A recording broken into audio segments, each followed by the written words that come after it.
चलिए देखिएगा, आज की क्लास में जो आपका सीएमए फाइनल का सेकंड ग्रुप है उसको स्टार्ट कर रहे हैं। मैं आप लोगों को जो सब्जेक्ट सेकंड ग्रुप के अंदर पढ़ाऊंगा वो होगा paper number 20, strategic performance management और बिजनेस वैल्यूएशन का। पहले एक बार सिलेबस के बारे में थोड़ा सा इंट्रोडक्शन कर लेते हैं, फिर उसके बाद जो आज की क्लास में अपन स्टार्ट करेंगे वो बिजनेस वैल्यूएशन का टॉपिक होगा।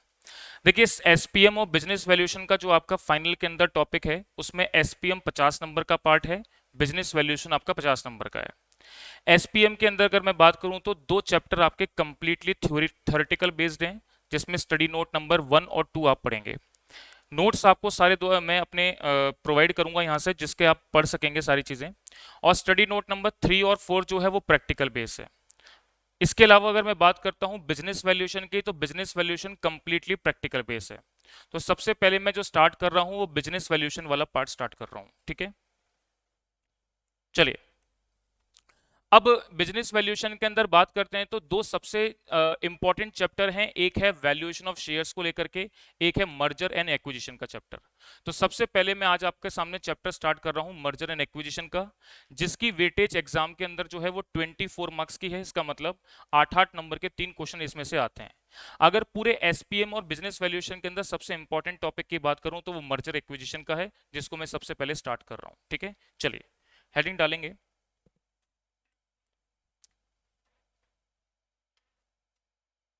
Merger and acquisition. चलिए देखेंगे।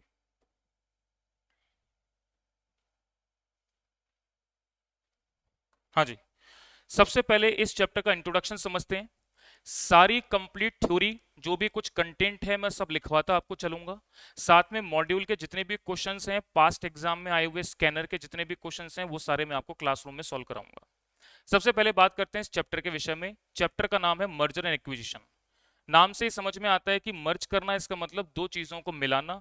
एक्विजिशन का मतलब किसी ना किसी चीज को एक्वायर करना। देखिए, कंपनी क्या करती है जनरली, कंपनी का जो सबसे पहला और प्राइम मोटिव या प्राइम उद्देश्य होता है वो क्या होता है, शेयर होल्डर्स की वेल्थ को मैक्सिमाइज करना। अब शेयर होल्डर की वेल्थ मैक्सिमाइज करने के लिए उसका जो एग्जिस्टिंग कैपिटल स्ट्रक्चर होता है वो गड़बड़ाया हुआ होता है। एग्जिस्टिंग कैपिटल स्ट्रक्चर को दोबारा से रिक्रिएट करने के लिए, डिटरमाइन करने के लिए, उसको अच्छा करने के लिए, अगर वो अच्छा करेगी तभी जाकर के शेयर होल्डर की वेल्थ मैक्सिमाइज हो पाएगी। तो शेयर होल्डर की वेल्थ को मैक्सिमाइज करने के लिए सबसे प्राइम उद्देश्य कंपनी के लिए होता है कि वो अपने कैपिटल स्ट्रक्चर को रिक्रिएट करे, या अगर नहीं क्रिएटेड है तो उसको ढंग से क्रिएट करे। उसके लिए वो क्या करती है, 3 प्रकार के ऑप्शंस ऑप्ट कर सकती है। अगर उसको ऑप्ट करना है तो पहला ऑप्शन होता है उसके सामने, या तो वो उसको मर्ज करती है या अपने बिजनेस को एक्सपांड करती है। दो केसेस होते हैं, 3 केसेस मैं आपको बताऊंगा। पहले दो केसेस के बारे में बात करते हैं। तो शेयर होल्डर की वेल्थ को मैक्सिमाइज करने के लिए अपने एग्जिस्टिंग कंपनी के प्लान को या एग्जिस्टिंग कैपिटल स्ट्रक्चर को बढ़ाने के लिए या तो बिजनेस को एक्सपेंड करती है। एक्सपेंड करने का मतलब या तो नए रिसोर्सेज के थ्रू बिजनेस क्रिएट करना या बढ़ाना, या किसी दूसरी कंपनी को या दूसरे बिजनेस को एक्वायर करना या उसके अंदर मर्ज हो जाना। तब जाकर के उसका कैपिटल स्ट्रक्चर बड़ा बनता है। कैपिटल स्ट्रक्चर बड़ा बनेगा तो शेयर होल्डर की वेल्थ मैक्सिमाइज हो पाएगी। तो अब इस चैप्टर को स्टार्ट करने से पहले मैं कुछ बेसिक बातें आपको लिखवा रहा हूं, फिर प्रैक्टिकल अप्रोच पर अपना आगे बढ़ेंगे, ठीक है। तो चलिए मेरे साथ कुछ बातें पहले लिखना स्टार्ट करेंगे। हाँ जी, सबसे पहले लिखेंगे point number 1, objective.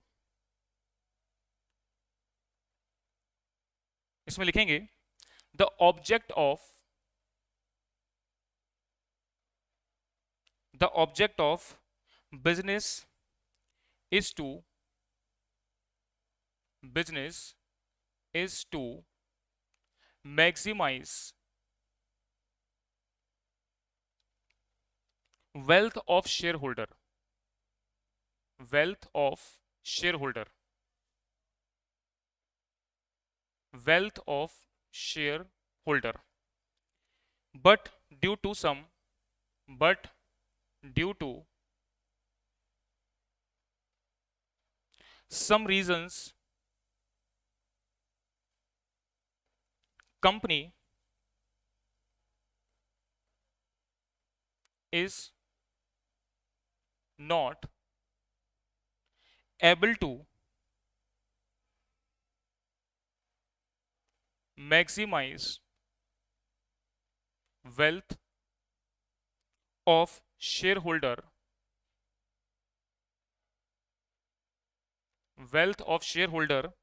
for for maximization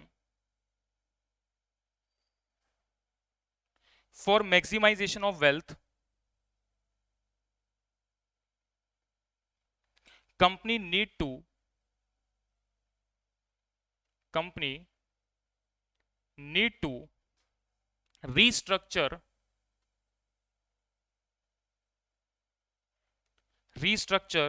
the organization, restructure the organization, अपने ऑर्गेनाइजेशन को रीस्ट्रक्चर करती है, दोबारा से रिक्रिएट करती है। चलिए पहले आप इतनी बात नोट करेंगे।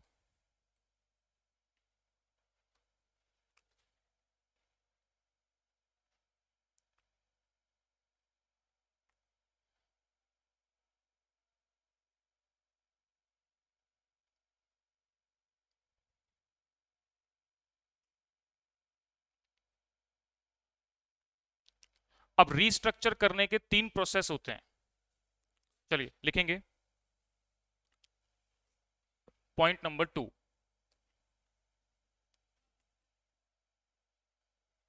रीस्ट्रक्चर ऑफ ऑर्गेनाइजेशन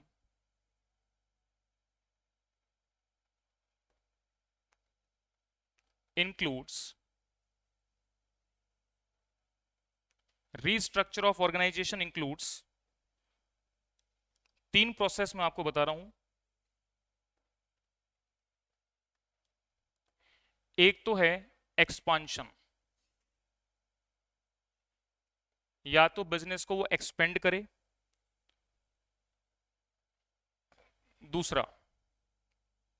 दूसरा कंसंट्रेशन,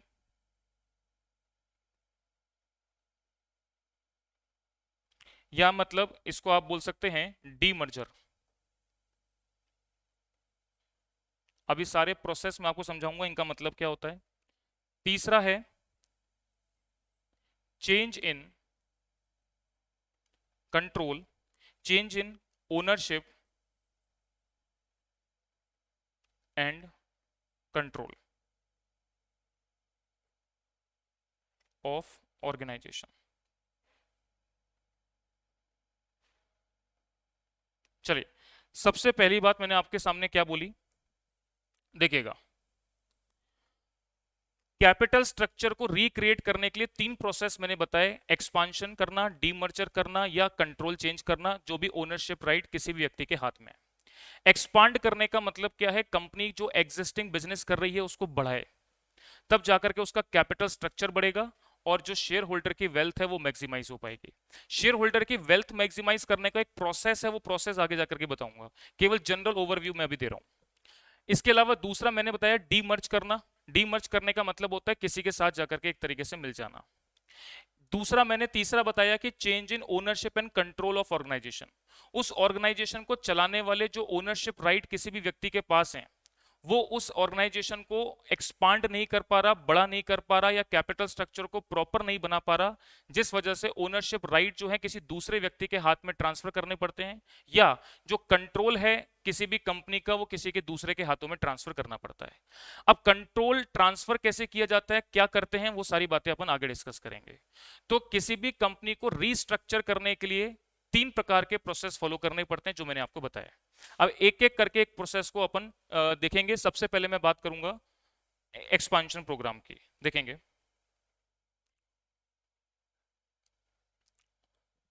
एक्सपांशन प्रोग्राम के लिए प्रोसेस रहेगा, इसमें आप यहां से इसको आप नीचे लिख लेंगे, या तो मर्जर के थ्रू या एक्विजिशन के थ्रू। तो सबसे पहले मैं एक्सपांशन प्रोग्राम को डिस्कस करूंगा, तो पॉइंट नंबर 3 डाल करके आप लिखेंगे। सबसे पहले बात कर रहा हूं मैं merger and acquisition.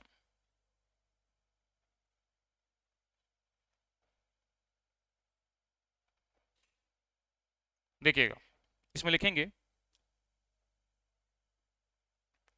Merger is a shortcut technique is a shortcut technique to achieve growth to achieve growth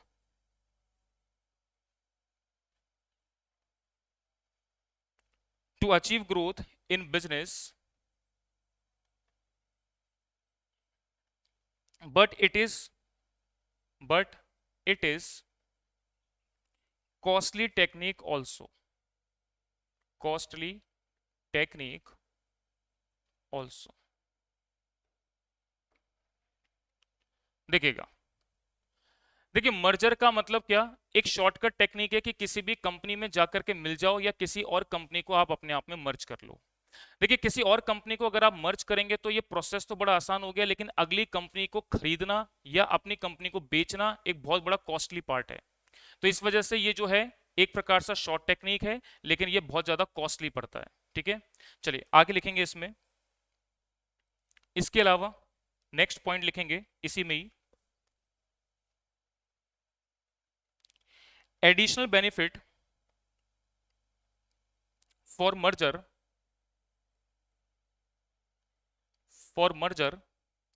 management has to for merger management has to prove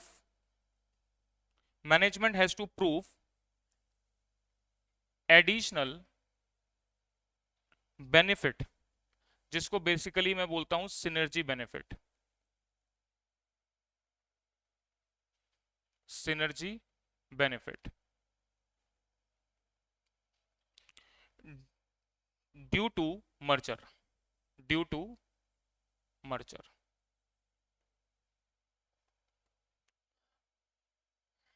हाँ जी, जब आप मर्जर कर रहे हो या किसी भी कंपनी को एक्वायर कर रहे हो, तो जिस भी कंपनी में मर्ज होना है या जिस भी कंपनी को एक्वायर करना है, तो उस कंपनी का आपके साथ जुड़ करके क्या सिनर्जी बेनिफिट मिलेगा, इस बात का मैनेजमेंट आपको एक जस्टिफिकेशन देगा, तभी आप उस कंपनी को मर्ज करोगे या अपनी कंपनी को किसी और में मर्ज करवाओगे।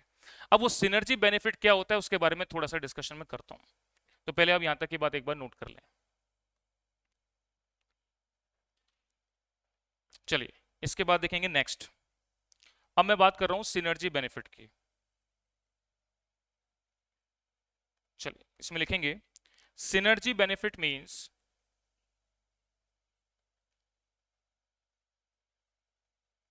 synergy benefit means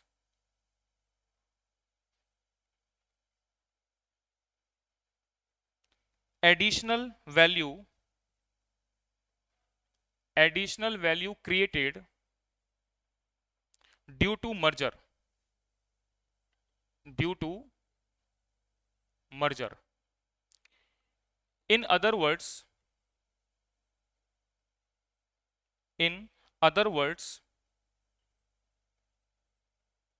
it is the excess value, it is the excess value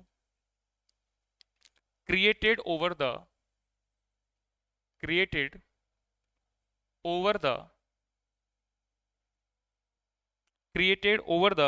individual value, over the individual value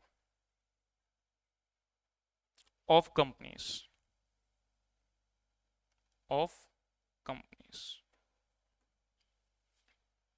जैसे मान लीजिए मैंने बोला कि दो कंपनी है एक्स और वाई, तो मर्ज होने के बाद उनकी जो वैल्यू बनेगी एक्स और वाई कंपनी की, वो ग्रेटर देन होगी दोनों कंपनी की इंडिविजुअल वैल्यू से। बड़ी सिंपल सी बात मैंने यहां पर क्या बोली,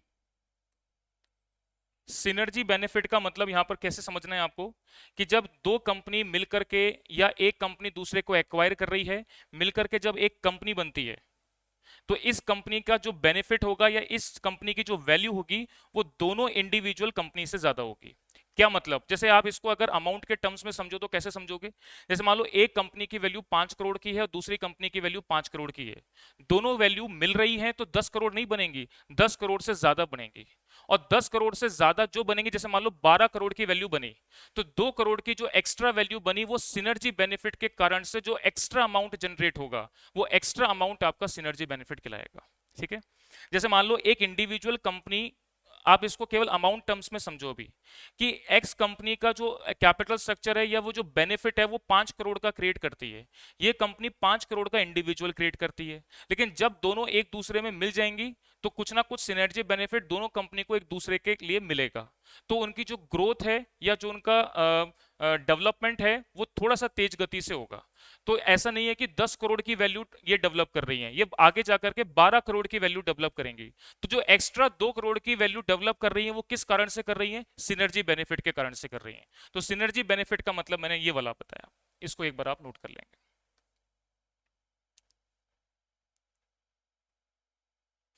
चलिए अब इसमें नोट करेंगे।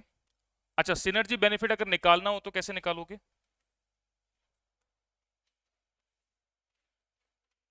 सिनर्जी बेनिफिट अगर आपको निकालना हो तो कैसे निकालोगे? कि value of company X and Y, इसमें से माइनस कर दोगे किसको? Value of company X plus value of company Y. तो सपोज मैंने एक एग्जांपल के रूप में आपको बताया कि वैल्यू ऑफ कंपनी मिलने के बाद इसकी वैल्यू अगर 12 करोड़ की बनती है, इसकी वैल्यू 12 करोड़ की बनती है, और दोनों इंडिविजुअल वैल्यूज मैंने कितनी बोली? 5 करोड़ प्लस 5 करोड़ की है, तो एक्स्ट्रा बेनिफिट जो मिल रहा है 2 करोड़ का, वो आपका सिनर्जी बेनिफिट कहलाएगा। ठीक है,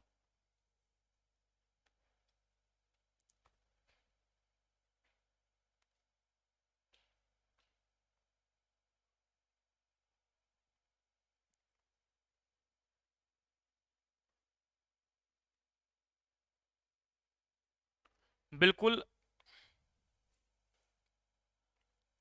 चलिए अब इसके बाद नेक्स्ट मैं आगे की बात कर रहा हूं, देखेंगे। अब कुछ इंपॉर्टेंट टर्म्स मैं आपको बता रहा हूं, ठीक है, आगे नोट करेंगे। Important terms,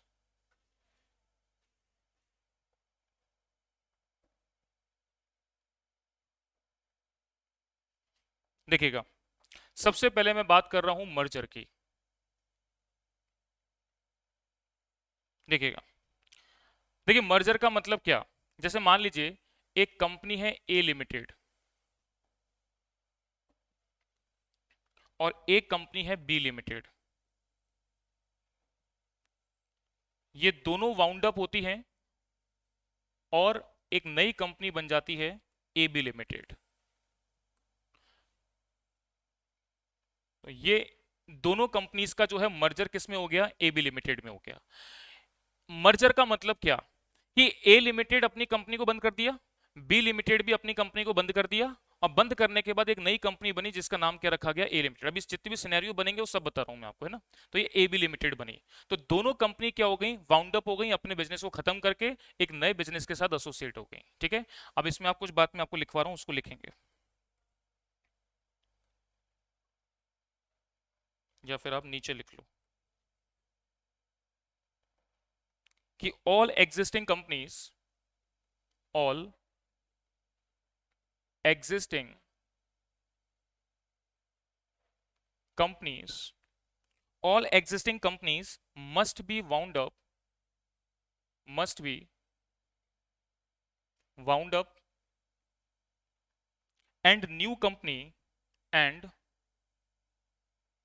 new company, and new company form to take over, form to take over, take over existing company, form to take over existing company. तो दोनों ही कंपनी वाउंड अप हो जाएंगी और एक नई कंपनी टेक ओवर कर लेगी दोनों एग्जिस्टिंग कंपनीज को। ये हो गई केस मर्जर का। चलिए दूसरा पॉइंट नोट करेंगे, एब्जॉर्प्शन। दूसरा केस है एब्जॉर्प्शन, किसी में जाकर के एब्जॉर्ब हो जाना, तो देखिएगा इसका मतलब क्या। जैसे मान लीजिए मैंने बोला एक ए लिमिटेड है और एक कंपनी आपकी है बी लिमिटेड। अब मान लीजिए मैंने बोला बी लिमिटेड जो है वो ए लिमिटेड में जाकर के एब्जॉर्ब हो रही है, ठीक है। तो मैंने क्या बोला कि बी लिमिटेड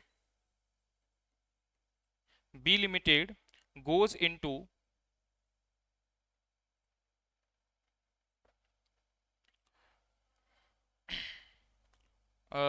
इसको आप ऐसे लिख लो, B limited goes into winding up, अपना बिजनेस बंद कर रही है और जाकर के ए लिमिटेड में एब्जॉर्ब हो रही है। तो इसमें जो नाम रहेगा वो किसका रहेगा, ए लिमिटेड का रहेगा। बी लिमिटेड जो है अपना बिजनेस बंद करके सारे असेट्स और लाइबिलिटी को कहां पर ले जाएगी, ए लिमिटेड में जाकर के अब्सॉर्ब कर लेगी, ठीक है। चलिए इसके बाद मैं बात करता हूं तीसरा तीसरा केस। तीसरा केस है acquisition and takeover. Acquisition and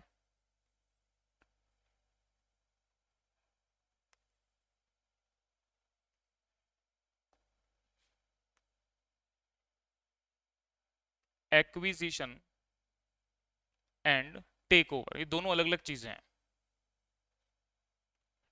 acquisition का मतलब राजी खुशी अपने कंपनी में मर्ज होना, और दूसरा टेक ओवर का मतलब जबरदस्ती। तो देखो मैं कैसे बता रहा हूं इस केस को। जैसे मान लीजिए मैंने कहा एक कंपनी है ए लिमिटेड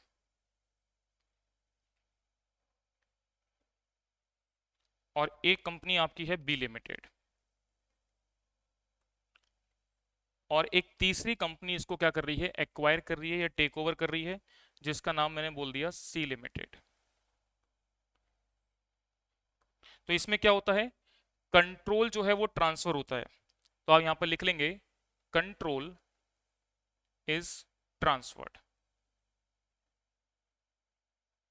और बी लिमिटेड भी क्या करती है, अपना कंट्रोल ट्रांसफर करती है। किसको ट्रांसफर करती है, सी लिमिटेड को करती है। लेकिन यहां पर एक चीज आपको क्या नोट करनी है कि एक्विजिशन का मतलब क्या है। इसको आप ऐसे लिख लो,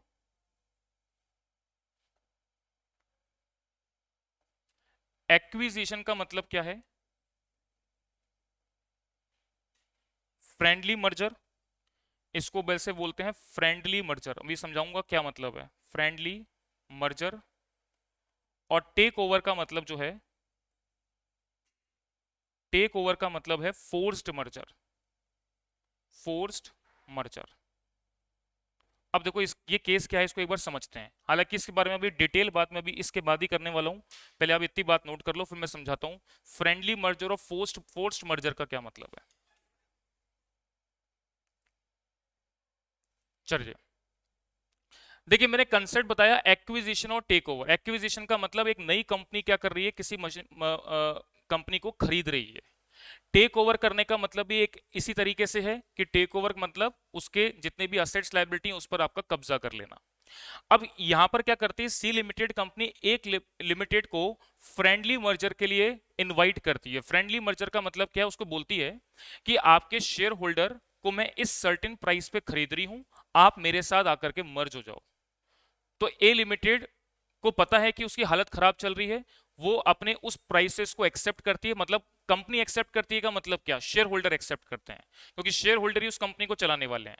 तो सी लिमिटेड ने मर्ज करने के दौरान कंडीशन क्या रखी कि आपके शेयर होल्डर की प्राइस या वर्थ जो है इस समय एक शेयर होल्डर की 100 रुपए की है, मैं 110 रुपए लेकर के अपने आप में मर्ज करवाना चाहती हूँ, बोलो होना चाहते हो कि नहीं। वो एक्सेप्ट कर लेती है राजी खुशी। तो इस बात को हम क्या बोलते हैं, फ्रेंडली मर्जर बोलते हैं। बी लिमिटेड बोलती है कि मैं मर्ज नहीं होंगी, शेयर होल्डर मना करते हैं या उसके जो टॉप अथॉरिटी है वो मना करती है।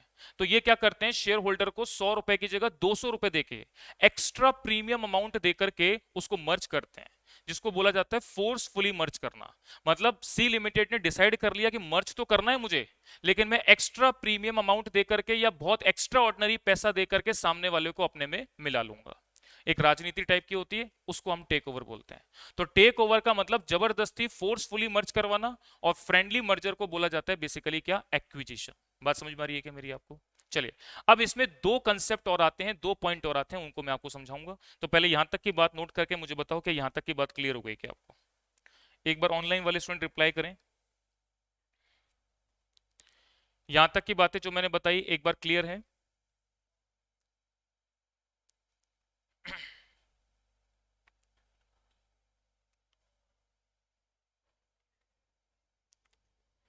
एक्विजिशन का मतलब क्या बोला मैंने? कि सी लिमिटेड कंपनी किसी सर्टेन कंपनी को उसके शेयर्स का प्राइस दे करके अपने में मिलाना चाहती है, और ए लिमिटेड इस प्रोसेस को राजी हो जाती है, वो हाँ कर देती है कि मैं हाँ आपके अंदर मर्ज होना चाहती हूँ। क्यों? क्योंकि मैं अपने कंपनी का जो मैनेजमेंट है वो प्रॉपर तरीके से नहीं चला पा रही, तो जो प्राइस आप दे रहे हैं उसको एक्सेप्ट करके मैं आप में मर्ज हो रही हूँ। तो यहाँ पर कुछ फोर्सफुली यहाँ पर कुछ नहीं किया गया, वो डायरेक्टली जाकर के मर्ज हो गई। ऐसा केस कब सामने आता है या कब देखने को मिलता है? जब ए लिमिटेड कंपनी की हालत बहुत ही ज्यादा खराब है, उसको जो प्राइस मिल रही है उससे ज्यादा नहीं मिल सकती, तो वो फ्रेंडली मर्जर के थ्रू किसी दूसरी कंपनी में जाके मर्ज हो जाती है। और फोर्सफुली मर्जर का केस क्या होता है? जब कंपनी को पता है कि उसकी कंडीशन ठीक है और वो नहीं चाहती मर्ज होना, लेकिन शेयर होल्डर उसके जबरदस्ती परचेस कर लिए जाते हैं या अपने अंदर मिला लिए जाते हैं, तो उसको हम टेक ओवर की कंडीशन में बोलते हैं। ठीक है, चलिए, अब इसमें दो बातें और मैं बताऊंगा, उसको लिखेंगे आप पॉइंट नंबर 4 के नाम से।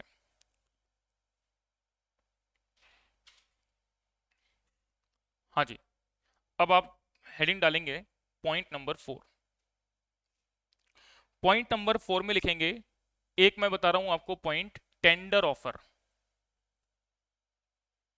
टेंडर ऑफर, पहले इसको लिखो फिर समझाता हूं मैं। देखिए इसमें लिखेंगे, it is the price, it is the price offer by, offer by acquisition company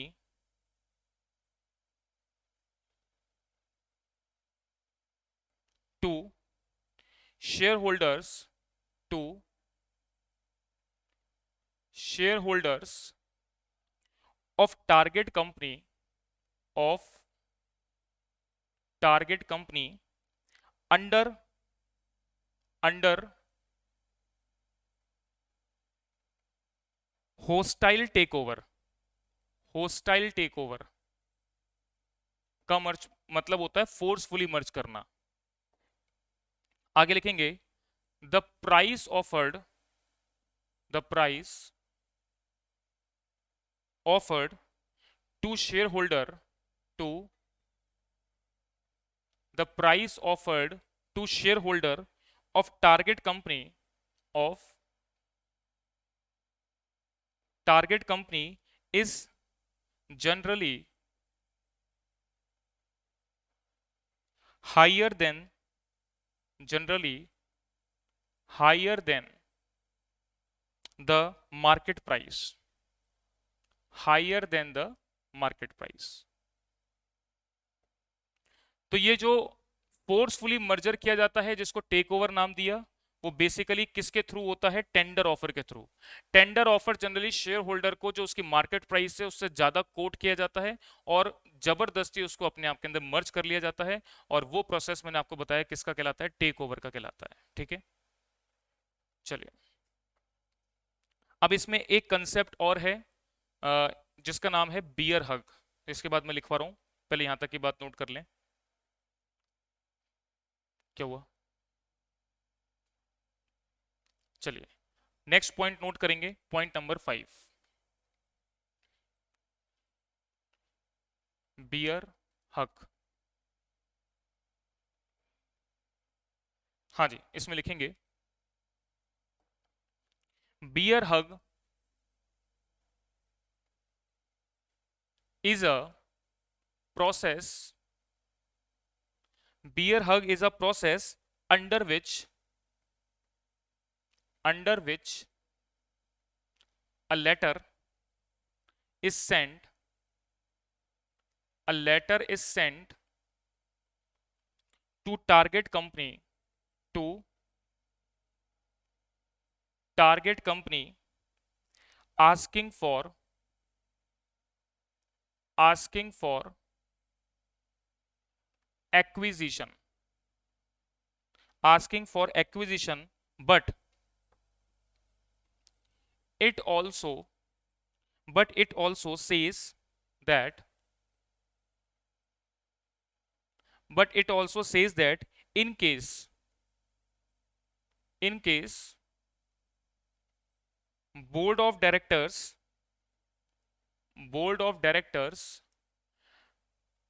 does not agree does not agree board of directors does not agree with the proposal with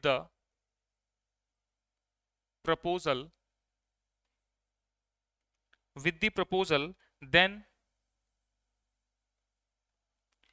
acquisition या then acquiring company would offer tender offer would offer tender offer. मतलब एक तरीके से आप समझ लें धमकी भरा पत्र, बियर हक जिसको बोलते हैं। बियर हक का मतलब एक बोर्ड ऑफ डायरेक्टर्स को धमकी दी जाती है। इस वर्ड से अगर आप इसको समझेंगे तो ज्यादा अच्छा समझ में आएगा कि बोर्ड ऑफ डायरेक्टर को बोला जाता है कि सर्टेन प्राइस पे आप अपने आप को टेक ओवर करने के लिए तैयार हैं तो ठीक है, नहीं तो हम एक टेंडर ऑफर आपकी तरफ रखेंगे जिसके अंदर आपके शेयर होल्डर को मार्केट प्राइस से ज्यादा प्राइसेस पे खरीद लेंगे। ठीक है, तो या तो आप एक्सेप्ट कर लो, नहीं एक्सेप्ट करते तो टेंडर ऑफर के थ्रू आपको दूसरी कंपनी को अपनी कंपनी में क्या कर लिया जाएगा, टेक ओवर कर लिया जाएगा। मेरी बात क्लियर हो गई? चलिए, एक बार यहां तक की बातें सारी समझ में आ गई। मैं जो भी बातें बताई हैं एक बार उसको रिपीट कर देता हूं, क्या बातें बताई हैं, फिर अपन आगे प्रैक्टिकल कंसेप्ट पे बढ़ेंगे।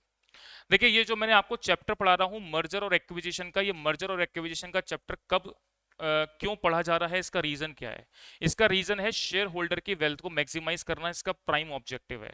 शेयर होल्डर की वेल्थ को मैक्सिमाइज करने के लिए आपका जो कैपिटल स्ट्रक्चर है वो एक बहुत अच्छी तरह से क्रिएटेड होना चाहिए, उसकी जो मार्केट प्राइस या मार्केट वैल्यू है बहुत अच्छी होनी चाहिए।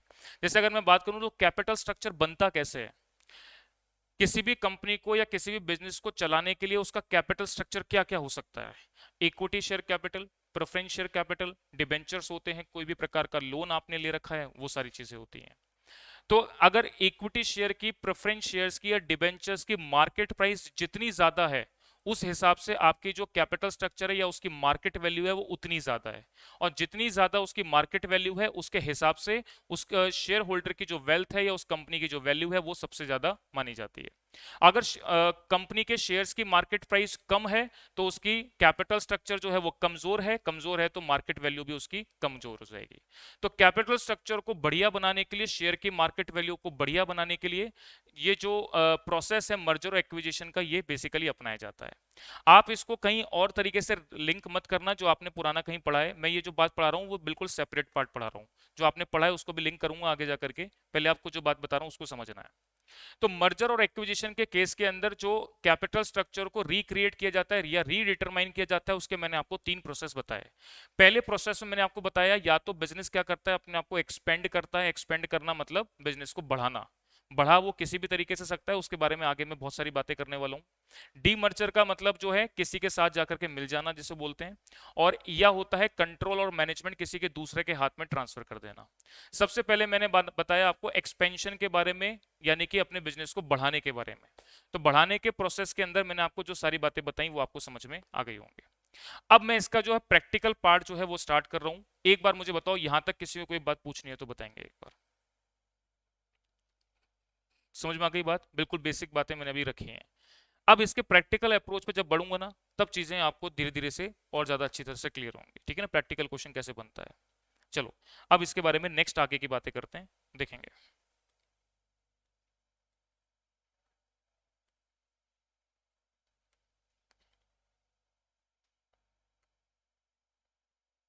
चलिए देखिएगा, अब मैं बात कर रहा हूं नेक्स्ट पॉइंट, कौन सा नंबर का है? 6। हेडिंग डालेंगे types of merger. Types of merger तो लिख लेंगे यहां पर, there are 3 types of merger. There are 3 types of merger. Merger जो है वो 3 प्रकार से होता है। कौन कौन से?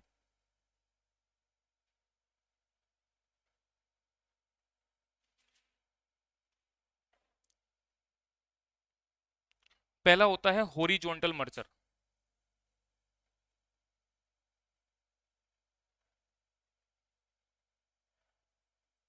दूसरा दूसरा होता है वर्टिकल मर्जर,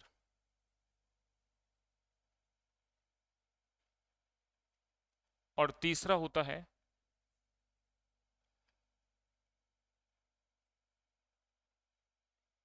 कॉन्ग्लोमरेट मर्जर।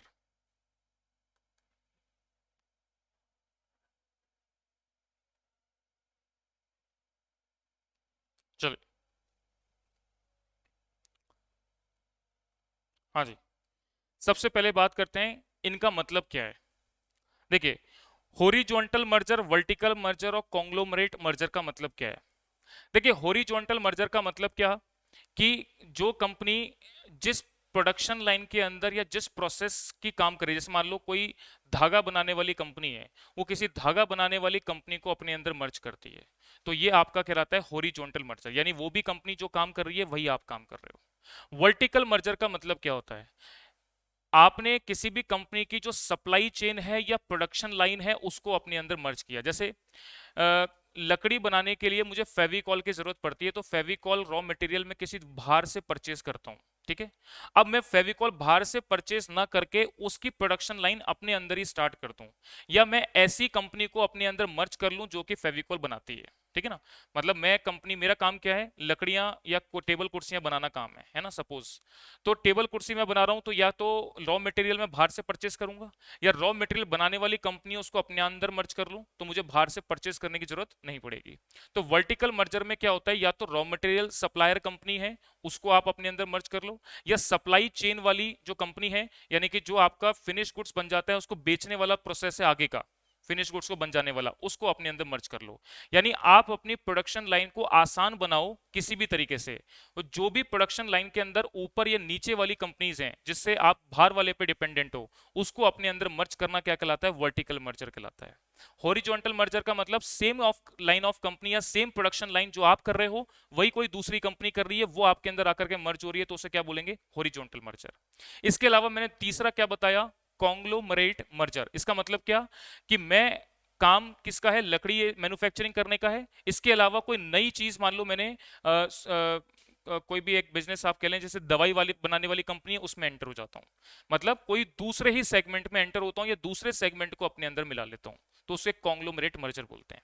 मतलब आपका काम क्या है, धागा बनाना है या फिर लकड़ी कुर्सी बनाना है, और आप कोई दूसरी कंपनी, दवाई बनाने वाली कंपनी है या कोई भी फूड बनाने वाली कंपनी है, उसको अपने अंदर मर्ज कर रहे हो, जिसका आपके सेगमेंट से कोई लेना देना नहीं है, नए सेगमेंट की कंपनी अंदर मर्ज कर रहे हो, तो उसको कॉन्ग्लोमरेट मर्जर बोलेंगे। बात समझ में आ गई। चलिए, अब इसके बाद देखिए नेक्स्ट पार्ट में आगे स्टार्ट करूंगा। इसके बाद, अब इसके बाद जो है मैं प्रैक्टिकल प्रोसेस आपका स्टार्ट कर रहा हूं। प्रैक्टिकल प्रोसेस क्या क्या है वो आगे देखते हैं, ठीक है। चलिए, जो बातें मैं लिखवाते जा रहा हूँ सिस्टमेटिक तरीके से लिखते जाना, ठीक है ना। सारी बातें लिखने के बाद मैं एक गो थ्रू करवाऊंगा, रिवीजन कराऊंगा सारी चीजों का, तो एक बार आप सारी चीजें लिखते जाओ पहले, ठीक है। चलो, नेक्स्ट बात आएंगे पॉइंट नंबर 7 पर, या आप डाल के लिखें हेडिंग पे टॉपिक नंबर 1। अब प्रैक्टिकल पार्ट में इसका स्टार्ट कर रहा हूँ। हाँ जी, सबसे पहले हेडिंग डालेंगे टॉपिक नंबर 1। इसमें लिखेंगे how to calculate, how to calculate consideration, how to calculate consideration which is based on, which is based on,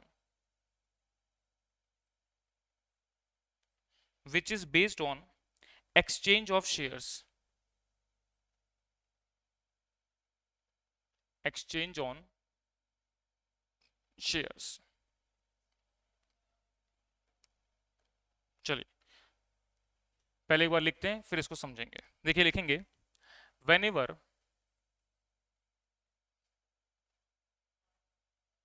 any acquiring company, whenever any acquiring company wants to issue, wants to issue its share its shares to shareholders of to shareholders of target company,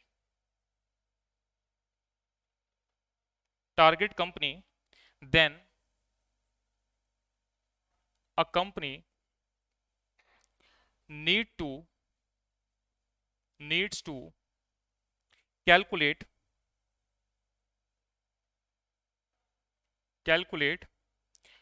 swap ratio calculate swap ratio। इसका मतलब किसी भी company को अपने अंदर अगर मर्ज कर रहे हो, मिला रहे हो, तो किसी भी दूसरी कंपनी को जो आप पेमेंट करते हैं शेयर्स के रूप में, और वो जो पेमेंट किया जाता है वो बेसिकली किस रूप में किया जाता है? Swap ratio. स्वैप का मतलब क्या होता है? एक तरीके से एक्सचेंज करना, कि आप अपने शेयर्स मेरी कंपनी में मिला रहे हो तो बदले में आप क्या ले रहे हो। तो बदले में कंसिडरेशन जो है किस रूप में पे किया जा रहा है? शेयर्स के रूप में पे किया जा रहा है। तो हेडिंग क्या लिखी है मैंने? How to calculate consideration which is based on exchange on shares. यानी कि किसी दूसरी कंपनी को अपने अंदर मिलाते वक्त आप जो पेमेंट करते हो वो किस रूप में करते हो? शेयर्स के रूप में करते हो। ठीक है, ये हो गया स्वैप रेशियो। अब ये स्वैप रेशियो का आगे कैलकुलेशन पार्ट क्या है, इसका वर्किंग नोट क्या बनता है, कैसे इसको कैलकुलेट किया जाता है, उसको मैं नेक्स्ट क्लास में कंटिन्यू करूंगा। ठीक है ना? तो एक बार आज की क्लास में अपन इतना रखेंगे। तो जो भी कंटेंट मैंने आपको पढ़ाया एक बार आप इसको पढ़ के आएंगे। पहले मैं कल इसको रिवाइज करवाऊंगा, फिर अपन इसको आगे बढ़ाएंगे। ठीक है, चलिए आज की क्लास में इतना रखते हैं। धन्यवाद। चलिए, हाँ जी, चलिए स्टार्ट करते हैं आज की क्लास को।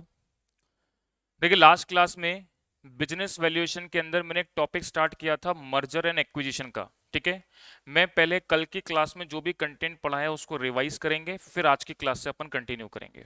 देखिए, मर्जर एंड एक्विजिशन का जो चैप्टर मैंने आपको स्टार्ट करवाया था उसमें सबसे पहले इंट्रोडक्शन मैंने क्या बताया कि इस चैप्टर को पढ़ने का उद्देश्य क्या है, कि जो शेयर होल्डर की वेल्थ है अपने को उसको मैक्सिमाइज करना है, और आपका जो एग्जिस्टिंग कैपिटल स्ट्रक्चर है या एग्जिस्टिंग कंपनी की जो पोजीशन है उसकी मार्केट वैल्यू इतनी अच्छी नहीं है जिससे शेयर होल्डर की वेल्थ को मैक्सिमाइज किया जा सके।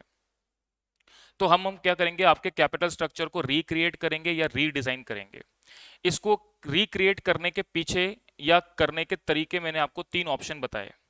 तीन वजह हो सकती हैं जिसकी वजह से आपकी कंपनी के अंदर कोई ना कोई कमी है जिसको हमको दोबारा से ठीक करना है। तो तीन तरीके मैंने क्या बताए, या तो आप अपना जो बिजनेस है उसको एक्सपेंड करेंगे, एक्सपांशन करेंगे, या आप उसका कॉन्ट्रैक्शन करेंगे, संकुचित करेंगे, या आप उसका मैनेजमेंट कंट्रोल जो है वो चेंज करेंगे। सबसे पहले मैंने बात करी एक्सपांशन करने की। किसी भी कंपनी को एक्सपेंड करने के दो ऑप्शन होते हैं, या तो वो मर्ज करेगी या वो एक्वायर करेगी, या तो वो किसी दूसरी कंपनी को अपने अंदर मिलाएगी या खुद किसी दूसरी कंपनी में जाकर के मिल जाएगी। कॉन्ट्रैक्शन करना मतलब डीमर्जर करना, मतलब संकुचित करना। इसका मतलब मान लीजिए कोई भी कंपनी जिसके दो या तीन प्रकार की एक्टिविटी है, दो तीन प्रकार की एक्टिविटी उससे संभल नहीं रही, तो एक या दो एक्टिविटी को वो खत्म करती है, कॉन्ट्रैक्ट करती है, डीमर्ज करती है, संकुचित करती है। तो इस वजह से जो एक्टिविटी कर रही है उसको प्रॉपर तरीके से एक्टिवेट करके और उसकी मार्केट प्राइस या मार्केट वैल्यू को बढ़ाती है। तीसरा ऑप्शन मैंने बताया कि कंपनी को चलाने वाला जो मैनेजमेंट है या कंट्रोल सिस्टम है वो प्रॉपर काम नहीं कर रहा, तो वो या तो क्या करती है अपने मैनेजमेंट को चेंज करती है, या अपना जो कंपनी का कंट्रोल है वो किसी दूसरे के हाथों में देती है। तो ये जो प्रोसीजर है वो है कंपनी का जो कैपिटल स्ट्रक्चर है उसको रिक्रिएट करने का प्रोसेस। हालांकि मैथमेटिकल टर्म्स में या कैलकुलेटिव पार्ट में आगे बताऊंगा मैं कैसे होगा सारी चीजें, मैं थ्योरेटिकल बैकग्राउंड आपके दिमाग में बता रहा हूं। इसके बाद सबसे पहला पोजीशन अपन ने स्टार्ट किया एक्सपांशन प्रोग्राम। एक्सपांशन में सबसे पहला कंसेप्ट मैं आपको बता रहा हूं मर्जर एंड एक्विजिशन। बाकी दो पार्ट थ्योरेटिकली हैं, यही चैप्टर में बेसिकली अपने को पढ़ना है। मर्जर एंड एक्विजिशन के अंदर मैंने आपको बताया करना आसान है, कोई भी कंपनी में जाके मिलना या किसी भी कंपनी को एक्वायर करना, लेकिन इसके अंदर काफी हैवी कॉस्ट आपकी इंकर्ड होती है। किसी भी दूसरी कंपनी को मुझे अपने अंदर मिलाना है, एक्वायर करना है, तो उस कंपनी की जो आज की तारीख में करंट डेट पर मार्केट वैल्यू है उसके बराबर मुझे उस कंपनी को पेमेंट करना पड़ेगा, तभी वो जाकर के हमारे अंदर मिलेगी। या हमको किसी के अंदर जाकर के मिलना है तो हमारी वैल्यू किसी दूसरे कंपनी से लेनी पड़ेगी। अब मैंने इस प्रोसेस के अंदर आपको कुछ इंपॉर्टेंट कंसेप्ट बताए थे कि मर्जर और एक्विजिशन जो होता है इसको किस तरीके से डिटरमाइन करते हैं। देखिए मर्जर का मतलब मैंने बताया था साहब, ए लिमिटेड है, बी लिमिटेड है, दोनों ही कंपनी अपनी क्या करती हैं, दोनों कंपनी अपनी एग्जिस्टेंस है उसको खत्म करती हैं, डिसॉल्व करवाती हैं, और एक नई कंपनी बनती है ए बी लिमिटेड। एक प्रोसेस मैंने बताया था एब्जॉर्प्शन का, जिसके अंदर ए लिमिटेड बी लिमिटेड थी, बी लिमिटेड अपने आप को खत्म करती है और ए लिमिटेड में जाकर के मिल जाती है। फिर मैंने आपको बताया था एक्विजिशन या टेक ओवर। एक्विजिशन और टेक ओवर का मतलब क्या बताया, कि अगर फ्रेंडली मर्जर हो रहा है, इसका मतलब आपने किसी शेयर होल्डर को बोला साहब आपकी कंपनी खरीदना है, इस प्राइस पे खरीदना है, अगली कंपनी की पोजीशन खराब है और वो फ्रेंडली नेचर से आपके पास आकर के जुड़ना चाहती है, तो उसे हम एक्विजिशन की कैटेगरी में बोलेंगे। टेक ओवर का मतलब मैंने क्या बताया, कि आप उसमें जबरदस्ती फोर्स मर्जर के थ्रू अगर आप उसको एक्वायर कर रहे हो तो वो आपका टेक ओवर कहलाएगा। अब इसमें मैंने दो बातें आपको बताई थी, एक तो बताया था टेंडर ऑफर के बारे में, एक बताया था मैंने क्या, बियर हग।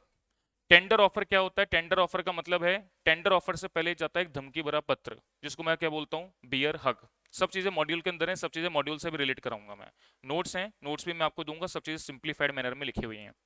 बियर हक जो है एक प्रकार का धमकी भरा पत्र होता है, जो इस बात को लेकर के कंपनी को कहता है कि आप राजी खुशी हमारे पास आ जाओ, नहीं तो कुछ एक्स्ट्रा दाम पे करके हम आपकी कंपनी के शेयर होल्डर को खरीद लेंगे। अगर वो उस लेटर को मान जाते हैं तो अच्छी बात है, तो वो फ्रेंडली मर्जर कहलाएगा। नहीं मानते हैं तो उसको क्या बोला जाता है, कि साहब आपको टेंडर ऑफर दिया जाएगा, टेंडर ऑफर के थ्रू हम आपको खरीद लेंगे। ठीक है, ये बात मैंने यहां तक की बताई। अब बात मैंने इसके बाद करी कि साहब जो मर्जर होता है वो तीन टाइप से किया जाता है।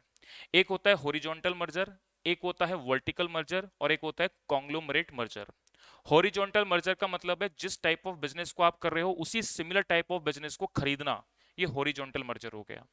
वर्टिकल मर्जर का मतलब आपकी कोई सप्लाई चेन या कोई रॉ मटेरियल जिससे आप खरीदते हो, ऊपर या नीचे वाले लोग जो हैं वो उस पर किसी बाहर वाले पर डिपेंडेंट हो, बजाय उसके आप उसको अपने अंदर मिला करके बाहर वाले पर अपनी डिपेंडेंसी को खत्म कर लेते हैं, तो ये आपका वर्टिकल मर्जर कहलाता है। जैसे मान लीजिए मैंने कोई प्रोडक्ट बना दिया, बनाने के बाद उसको बेचने पर मैं किसी दूसरी कंपनी पर डिपेंडेंट हूँ, तो उस दूसरी कंपनी को अपने अंदर मर्ज कर लिया, तो अब वो डिपेंडेंसी खत्म हो गई, तो ये कहलाता है क्या, वर्टिकल मर्जर। इसके बाद मैंने क्या बताया, कॉन्ग्लोमरेट मर्जर। इसका मतलब क्या, बिल्कुल सेपरेट कोई कंपनी है, जैसे आपकी कंपनी अगर धागा बनाने वाली है, दूसरे की कंपनी जो है मेडिसिन बनाने वाली है, उसको अपने अंदर मर्ज कर रहे हो, यानी आपका बिजनेस और उसका बिजनेस क्या है, डिफरेंट है, बिल्कुल अलग है। यहां तक की बात अपने को क्लियर थी। अब इसके बाद मैं प्रैक्टिकल पार्ट आप लोगों का स्टार्ट कर रहा हूं। प्रैक्टिकल पार्ट के अंदर सबसे पहले आप बात करते हैं कि जब आप किसी कंपनी को खरीदने जाएंगे या किसी की कंपनी में जाके मर्ज होंगे, तो उस अगली कंपनी से कुछ कंसिडरेशन के बदले में कुछ अमाउंट लेंगे या देंगे, और उस अमाउंट को लेंगे या देंगे वो किस रूप में होता है, शेयर्स के रूप में होता है। तो बेसिकली अब क्या करेंगे, हम स्वैप करेंगे। तो इसके रिगार्डिंग मैं यहां तक की बात आप लोगों को बता चुका था। टॉपिक नंबर 1 क्या था, कि how to calculate consideration which is based on exchange और एक्सचेंज ऑन शेयर्स, जो शेयर्स के एक्सचेंज पर डिपेंड करता है। अब यहां पर मैंने बताया साहब, whenever any acquiring company want to issue its shares to shareholder of target company, then a company need to calculate swap ratio, calculate करना पड़ेगा। अब स्वैप रेशियो की कैलकुलेशन कैसे बनती है उसके बारे में अपन बात करेंगे। ठीक है, चलिए स्टार्ट करते हैं। एक मिनट, हाँ जी, चलिए स्टार्ट करते हैं। How to calculate swap ratio. तो अब लिखेंगे आप, how to calculate swap ratio. Swap ratio आप कैसे निकालेंगे, इसकी कैलकुलेशन मैं अब आपको बता रहा हूं, देखेंगे। देखो स्वैप रेशियो जो है अलग अलग मेथड से निकलता है। जो भी मेथड्स हैं सारे मेथड्स मैं आपको बता रहा हूं, ध्यान से नोट करते जाएंगे। सबसे पहले swap ratio based on market price per share. तो स्वैप रेशियो कैसे निकलेगा, market price of target company जिसको आप खरीद रहे हैं, divided by market price of acquiring company. अभी ये फॉर्मूला मैंने कैसे बनाया इसको भी मैं डिस्क्राइब करूंगा कि ये कैसे बनाया है, ठीक है ना, पहले एक बार आप लिख लो। Method number 2, swap ratio based on swap ratio based on earning per share. अगर swap ratio earning per share पर बेस्ड है तो कैसे निकालेंगे? तो मैंने बोला earning per share of target company divided by earning per share of acquiring company. ठीक है, हाँ जी। इसके बाद method number 3, swap ratio based on price earning ratio, based on price earning ratio.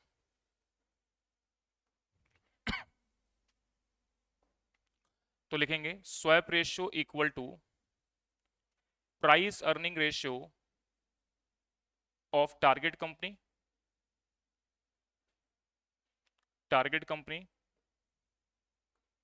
Divided by price earning ratio of acquiring company.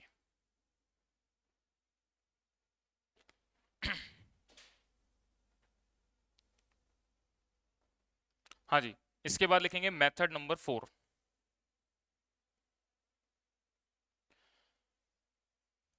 Method number 4,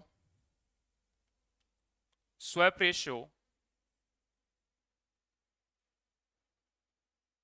based on swap ratio based on net asset value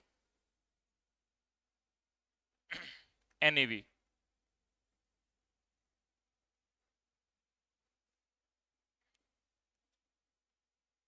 तो लिख लें NAV of target company divided by NAV of acquiring company.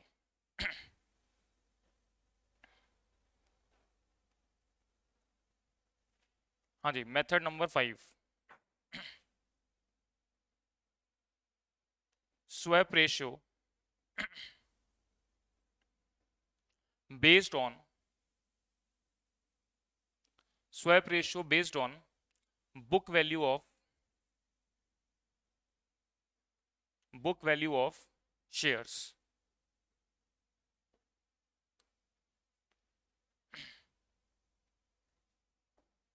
तो swap ratio equal to हो जाएगा book value of shares of target company divided bye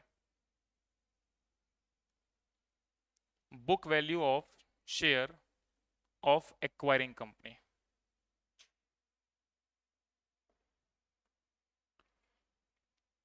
चलिए पहले इतनी बात नोट करेंगे। ये सब फॉर्मूले कैसे बने सब डिस्क्राइब करूंगा अभी मैं।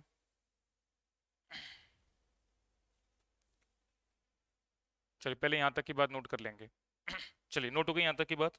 नेक्स्ट, अब नोट डाल के मेरी कुछ बातें लिखेंगे। सबसे पहले पहला पॉइंट, अर्निंग पर शेयर आप कैसे निकालेंगे, EPS कैसे निकालते हैं? तो profit available for equity share holder, profit available for equity share holder divided by number of equity shares, number of equity shares. Share holder को बांटने के लिए मेरे पास 10 लाख रुपए हैं और नंबर ऑफ शेयर्स मैंने मार्केट में 1 लाख इशू कर रखे हैं। इसका मतलब एक शेयर होल्डर को एक शेयर के बदले में कितना पैसा मिलेगा? 10 रुपए। तो अर्निंग पर शेयर कैसे निकाला? 10 lakh divided by 1 lakh. Profit available for equity share holder कैसे निकाला जाता है? तो ये जब आपने स्टेटमेंट इंटरमीडिएट में पढ़ा है, पहले भी पढ़ रखा है कि सेल में से सभी प्रकार के ऑपरेटिंग खर्चे करने माइनस करने के बाद प्रॉफिट बिफोर टैक्स आता है। फिर सरकार को टैक्स देने के बाद आपके पास प्रॉफिट आफ्टर टैक्स आता है। फिर उसमें से आप EBIT जो आता है उसमें से इंटरेस्ट माइनस करते हैं। सॉरी मैंने थोड़ा पहले बोल दिया। कंट्रीब्यूशन आता है, उसमें से फिक्स कॉस्ट माइनस करते हैं तो ईबीआईटी आता है, ईबीआईटी में से इंटरेस्ट माइनस करते हैं तो अर्निंग बिफोर टैक्स आता है, टैक्स माइनस करने के बाद प्रॉफिट आफ्टर टैक्स आता है। अब प्रॉफिट आफ्टर टैक्स जो कंपनी के पास आया है, अब इस प्रॉफिट आफ्टर टैक्स को आपको अपने जो भी जिन जिन सोर्सेज से पैसा इकट्ठा किया है उनको आप बांटोगे। देखो मैं आपको ना थोड़ा सा डिस्क्राइब वे में बता देता हूँ, ओरली बता रहा हूँ, ठीक है ना। इसकी रिक्वायरमेंट जब आएगी तब इसको अपन समझ लेंगे। देखिए जब मैं कोई कंपनी चलाता हूं तो कंपनी चलाने के लिए कौन कौन से फंड, किन किन सोर्सेस से फंड इकट्ठा होता है। Equity source, preference source, reserve and surplus, debenture या लोन। तो अब जब मैं कोई भी बिजनेस एक्टिविटी के बाद पैसा कमाऊंगा तो इन सोर्सेस को उनके पैसों के बदले में कुछ रिटर्न देना पड़ेगा। जैसे इक्विटी और प्रेफरेंस के बदले में क्या देना होता है, डिविडेंड। डिबेंचर और लोन पे क्या देना पड़ता है, इंटरेस्ट। और रिजर्व एंड सरप्लस में क्या डालना होता है, रिटेन्ड अर्निंग का पार्ट। भाई सारा प्रॉफिट इक्विटी शेयर होल्डर को न बांट करके कुछ पैसा हम रिटेन्ड करते हैं, क्यों, ताकि फ्यूचर के अंदर कोई अनसर्टिनिटी बिजनेस में हैपन हो तो हम उसके लिए पैसा अपने पास अलग से रखा हो, तो वो रिजर्व एंड सरप्लस में रिटेन्ड अर्निंग का पार्ट ट्रांसफर करते हैं। तो जब मेरे पास प्रॉफिट आफ्टर टैक्स निकल के आया तो इसमें मैंने सिर्फ एक सोर्स ऑफ फंड का अप्रोप्रिएशन कर दिया है, किसका, इंटरेस्ट का। इंटरेस्ट मैं दे चुका हूं, इंटरेस्ट दे चुका हूं, इसका मतलब डिबेंचर और लोन वालों को इंटरेस्ट मिल गया। अब प्रॉफिट आफ्टर टैक्स में से किन किन लोगों का अप्रोप्रिएशन बाकी है, एक तो इक्विटी शेयर होल्डर का, एक प्रेफरेंस शेयर होल्डर का, एक रिजर्व एंड सरप्लस का। तो अब इस प्रॉफिट आफ्टर टैक्स में से सबसे पहले आप क्या देंगे, प्रेफरेंस शेयर होल्डर को डिविडेंड। फिर आपके पास बचेगा profit available for equity share holder, पफेश जिसको बोलते हैं। तो ये profit available for equity share holder आ गया। अब ऐसे केसेस पर दो सिचुएशन बनती है, जो भी profit available for equity share holder है, या तो कंपनी सारा इक्विटी शेयर होल्डर को बांट देती है या कुछ पैसा रिटेन करके बाकी बांटती है। मान लीजिए उसने इक्विटी शेयर होल्डर को बांटा, तो जैसे मान लो profit available for equity share holder आया 10 लाख रुपए, उसमें से उसने 4 लाख रुपए रोक लिए और बाकी बांटा, तो बांटा कितना, 6 लाख। तो अब की बार यहां पर अर्निंग पर शेयर निकालते वक्त कितना काम में लोगे, 6 लाख काम में लोगे, क्योंकि इक्विटी शेयर होल्डर को वही तो बांट रहे हो। अगर सारा ही बांट रहे हो तो 10 लाख काम में लोगे। बात समझ में आ रही है मेरी। और divide by number of equity share करेंगे तो अर्निंग पर शेयर आ जाएगा। चलिए इसके बाद अब आगे बढ़ते हैं। दूसरा point, market price per share अगर हम निकालते हैं तो कैसे निकालेंगे, मार्केट वैल्यू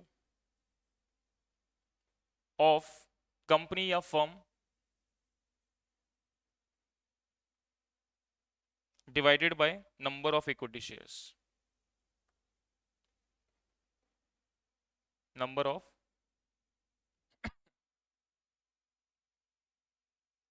एक तरीके से और कैलकुलेट करते हैं, तो और करके आप लिखेंगे market capitalisation, market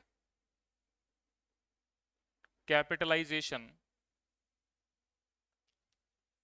divided by number of equity shares, number of equity shares. हाँ जी, इसके अलावा और क्या क्या है, price earning ratio,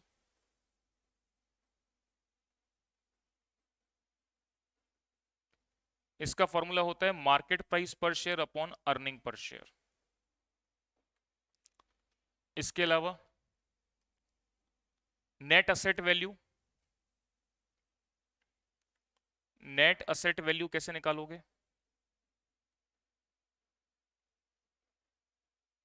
total assets minus total outside liabilities,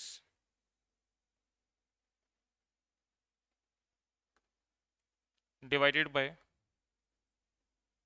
number of equity shares.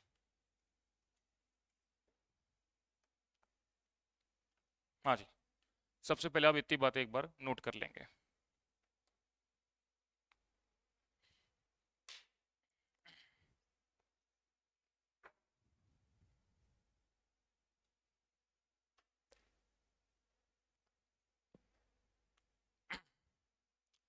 अब मैं कुछ बातें आपको समझा रहा हूं, नोट नहीं करना, केवल समझना है बस, ठीक है। देखिएगा, या इसको यहीं रहने तो। हाँ जी, चलिए अब मेरी कुछ बातों को समझेंगे। देखिए यहां पर स्वैप रेशियो को कैलकुलेट करने के मैंने आपको फॉर्मूले बताए, जिसके अंदर मैंने हमेशा टारगेट कंपनी को ऊपर रखा हुआ है, एक्वायरिंग कंपनी को नीचे रखा है। इसका कारण क्या है? देखो दो टाइप के रेशियो होते हैं, एक तो होता है गुड रेशियो और एक होता है बैड रेशियो। गुड रेशियो क्या होते हैं, बैड रेशियो क्या होते हैं, पहले एक बार ओरली समझो, फिर मैं लिखवाऊंगा सारी बातें। जैसे मान लीजिए मैंने बोला किसी भी टारगेट कंपनी को आप खरीद रहे हैं, उसकी अगर मार्केट प्राइस बढ़ेगी, मतलब मार्केट प्राइस अगर उसकी बढ़ेगी तो उसको ज्यादा पेमेंट करना पड़ेगा, अर्निंग पर शेयर उसका बढ़ेगा तो ज्यादा पेमेंट करना पड़ेगा। प्राइस अर्निंग रेशियो उसका ज्यादा होगा टारगेट कंपनी का, तो वैल्यू बढ़िया है उसकी, तो ज्यादा पेमेंट करना पड़ेगा। ठीक है। अब जैसे मान लो, सपोज मैंने एक एग्जांपल लेता हूं। जैसे मान लीजिए एक एग्जांपल मैंने लिखा कि market price per share of target company. Target company का मार्केट प्राइस पर शेयर मान लीजिए मैंने ले लिया 50 रुपए, और market price per share of acquiring company कितनी है? एक्वायरिंग कंपनी के, अभी नोट नहीं करना, केवल समझना है, 25। तो अगर मैं किसी भी टारगेट कंपनी को खरीद रहा हूं, ठीक है, और मार्केट प्राइस पर शेयर जितना ज्यादा होगा उतना बढ़िया अगली कंपनी के लिए। तो अगर मुझे टारगेट कंपनी को परचेज करना है तो मुझे उस एक शेयर के बदले में अपने कितने शेयर देने पड़ेंगे? तो आप कैसे निकालोगे? आपको एक जनरल पूछ रहा हूं, फॉर्मूले पे मत जाना। भाई 50 रुपए का टारगेट कंपनी का शेयर है जिसको मैं खरीद रहा हूं। मैं कौन हूं? एक्वायरिंग कंपनी, जो टारगेट कंपनी को खरीद रहा हूं। टारगेट कंपनी अपने आप को बिकवा रही है, यानी मेरे पास मर्ज हो रही है, और एक्वायरिंग कंपनी मैं हूं जो खरीदने वाला हूं। अब अगर मैं टारगेट कंपनी को खरीदूंगा तो टारगेट कंपनी का मार्केट प्राइस पर शेयर 50 रुपए का है, मेरी कंपनी का शेयर कितने का है? 25 का।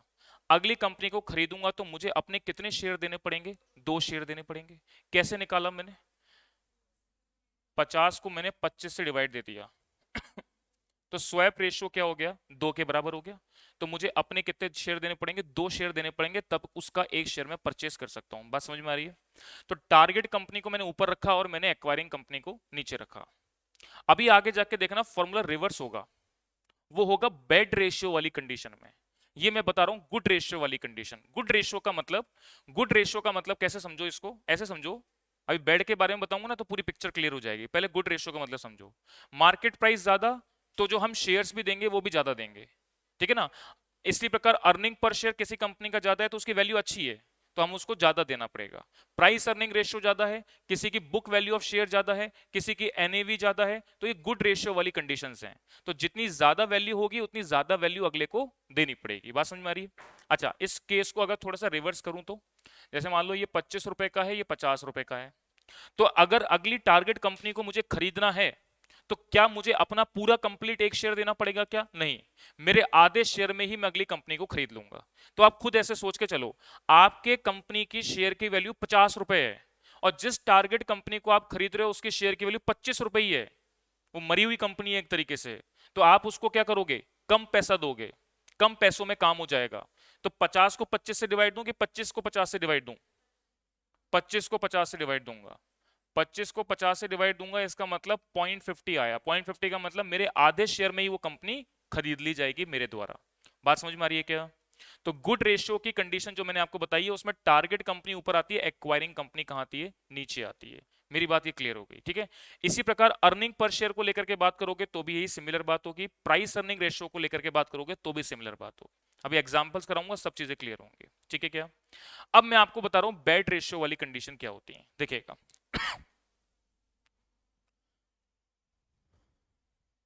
पॉइंट नंबर 4 के बाद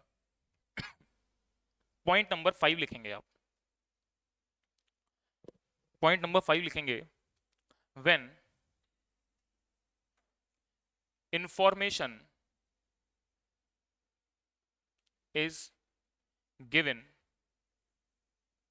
इन the question about bad ratio, about bad ratio, then formula will be reverse।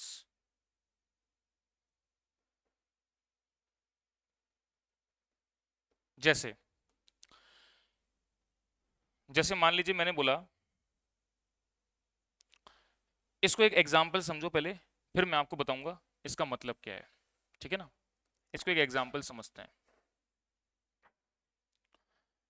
Formula आप नोट करना, अभी जितनी बातें लिखवाई हैं केवल उसको नोट करना, अभी कुछ नोट मत करना, ठीक है। अभी मैं यहाँ पर कुछ बात लिखवाऊंगा, उसके बाद आपको नोट करनी है। पहले मैं आपको कुछ समझा रहा हूँ, उसको समझो पहले, फिर उसको नोट करना। देखो एक बार, देखिए जैसे मान लीजिए मैंने बोला कोई एक इंफॉर्मेशन है एनपीए ऑफ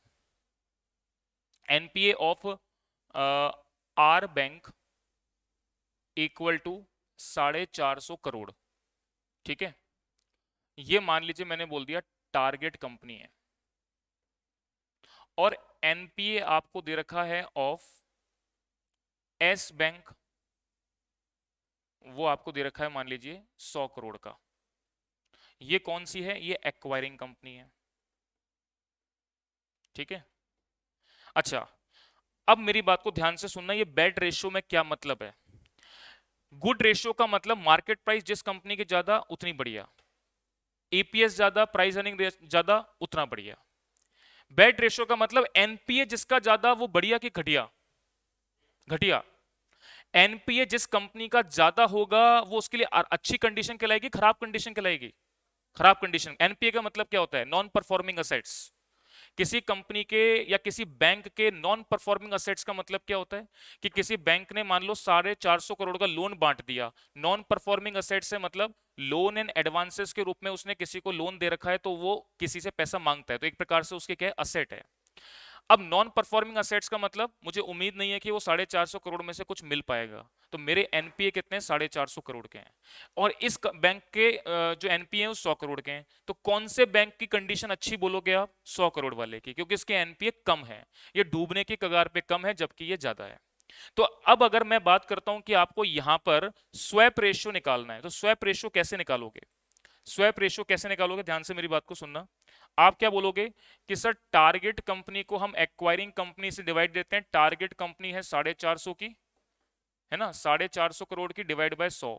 इसका मतलब मैं एक एग्जांपल बता रहा हूं, ध्यान से सुनना। यानी कि जो एक्वायरिंग कंपनी है वो अपना 4.5 गुना देगी। गलत है ये फॉर्मूला, दोबारा से सुनना क्या बात बोल रहा हूं। जिसके एनपीए ज्यादा है वो कंपनी तो खराब है, डूबने के कगार पे है, और जब मैं उसको खरीद रहा हूं तो अपने जितना भी इन्वेस्टमेंट है उसका 4.5 गुना इन्वेस्टमेंट पे उसको खरीद रहा हूं, डूबती हुई कंपनी को। पॉसिबल ही नहीं है भाई। 450 करोड़ के अगले के एनपीयू हैं, टारगेट कंपनी को अगर मान लो मैं खरीद रहा हूं, तो अब मैं अगर इसका रेशियो निकालता हूं तो रेशियो कितना निकल के आएगा? 4.5 निकल के आएगा। तो मैं अपना, इसका मतलब 4.5 रेशियो 1 का मतलब क्या हो गया? अपने एक शेयर के बदले में 4.5 गुना प्राइस देकर के अगले को खरीदना पड़ रहा है, जबकि एनपीए होने के कारण से, ज्यादा होने के कारण से उसकी कंडीशन क्या है? खराब है। तो इस केस में आप जो एक्सचेंज रेशियो या स्वैप रेशियो आप अपनाएंगे, वो target company upon acquiring company नहीं अपनाएंगे। क्या अपनाएंगे? Acquiring company upon target company. Acquiring company कितना है? 100, और टारगेट कंपनी कितना है? 450। ये आपके पास वैल्यू निकल करके आएगी। दोबारा से बताता हूं क्या बात बोली, दोबारा से रिपीट करते हैं। देखो, एक होती है गुड रेशियो वाली कंडीशन, एक होती है बैड रेशियो वाली कंडीशन, ठीक है ना। मॉड्यूल वाले क्वेश्चन पे आएंगे, सब चीजों पे आएंगे, पहले जो बातें इंट्रोडक्शन बता रहा हूं वो समझनी है।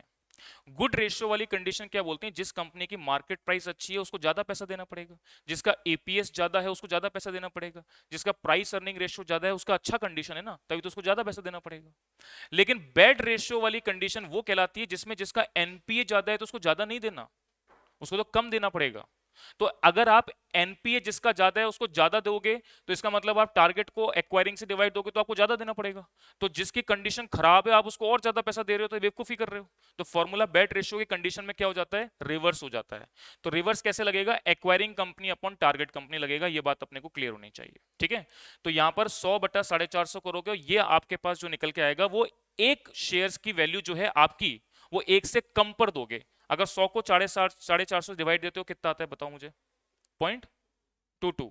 ये आपके पास कितना आता है? 0.22 रेशियो 1। यानी अपने एक शेयर की वैल्यू जो है, मतलब अगले व्यक्ति के लगभग लगभग आप मान के चलो, क्या मान के चलोगे आप? 5 शेयर की वैल्यू मान लो, है ना।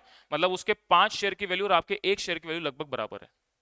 यानी आप अपने एक शेयर के बदले में उसके 5 शेयर खरीद लोगे, क्योंकि वो आपसे 5 गुना ज्यादा डूबत में है।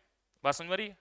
तो इसका मतलब बैड रेशियो वाली कंडीशन के अंदर हमारे का फॉर्मूला रिवर्स होगा, acquiring company divided bye target company करेंगे, ठीक है। तो अब देखो यहां पर आपको नोट क्या करना है वो बताता हूं मैं। तो मैंने क्या बात लिखवाई? when information is given in the question about the bet ratio then formula will be reverse. ऐसे केस में आपको स्वैप रेशियो जो कैलकुलेट करना है उसमें इसको आप ऐसे लिखो, एक minute, swap ratio based on NPA. अगर आपसे क्वेश्चन में swap ratio based on NPA निकलवा रहा है तो स्वैप रेशियो कैसे निकालोगे? तो आप बोलेंगे साहब NPA of acquiring company divided bye NPA of target company, NPA of target company. अब इसके नीचे जो है आप ये एग्जांपल जो मैंने बताया उसको नोट कर लेंगे एक बार। तो swap ratio based on NPA होगा अगर, तो ये बेट रेशियो वाली कंडीशन कहलाएगी कंपनी के लिए, और ऐसे केस में फॉर्मूला रिवर्स होकर के NP of acquiring company divided bye NP of target company हो जाएगा। क्लियर है मेरी बात? चलो अब एक बार आप ये वाली बात जो है ना, ये एक छोटा सा एग्जांपल आप ये नोट कर लो बस।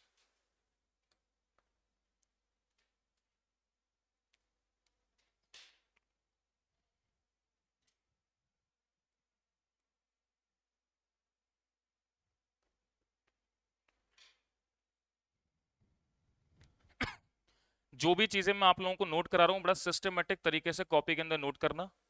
एग्जाम टाइमिंग पे जब आप जाओगे तो आपको सिर्फ है ना पन्ने पलटने होंगे। मतलब मेरे कहने का क्या है, थ्योरी के सब कुछ प्रॉपर लिखवाऊंगा मैं, मॉड्यूल्स कहने के एक एक क्वेश्चन सॉल्व करा दूंगा, बस आपको जाते वक्त गो थ्रू करते हुए चलना है। और एक अच्छी बात बता देता हूँ, एसपीएम बीवी को घर जाके बिल्कुल नहीं पढ़ना, ठीक है ना? बाकी सब्जेक्ट पढ़ने, एसपीएम बीवी नहीं पढ़ना। इसका मतलब क्या होता है कि क्लास में सब पढ़ा दूंगा, बार बार उसको रिवाइज करा दूंगा, बार बार रिपीट करा दूंगा, जरूरत नहीं पड़ेगी। पढ़ाने के तरीके के में एक नई चीज मैंने जो है जोड़ रहा हूं मैं, क्या, हर चैप्टर के खत्म होने के बाद, चाहे वो 10 दिन में होता है, 12 दिन में होता है, 15 दिन में होता है, उसका एक कंप्लीट रिवीजन कराऊंगा मैं 2 से 3 घंटे का। ठीक है, कंप्लीट चैप्टर का रिवीजन होगा, उसके बाद उसका टेस्ट होगा। तो जैसे एक मैराथन रिवीजन क्लास होती है ना जो हम एग्जाम टाइम पे लेते हैं, वैसे हर चैप्टर के एंड पे होती जाएगी। तो चैप्टर के एंड पे उस कुछ आपको बस कुछ नहीं करना है, आपको अपनी कॉपी खोलनी है और जो मैं गीता का पार्ट पढ़ाऊंगा उसको आपको देखते जाना है बस, ठीक है ना? वो सब समझ में आता जाएगा। फिर उसके बाद मॉड्यूल्स करने के क्वेश्चन लाइन वाइज कॉपी में सिस्टमेटिक तरीके से अरेंज करके बना लेना है, और फिर आपको बस इस तरह से चलते चले जाना है। टेस्ट आपका जैसे होगा, जैसे मान लो टॉपिक कंप्लीट कराया, फिर उसका रिवीजन कराया 2-3 घंटे में जो भी लगा, फिर उसके बाद उसका टेस्ट हो गया। टेस्ट होने के बाद वो चीज़ आपको कंफर्म हो जाएगी। ठीक है, चलो। हाँ जी, यहाँ तक की बात अपनी नोट हो गई। अब 5वें पॉइंट के बाद अब कुछ 1-2 पॉइंट मुझे और लिखवाने हैं, देखेंगे एक बार।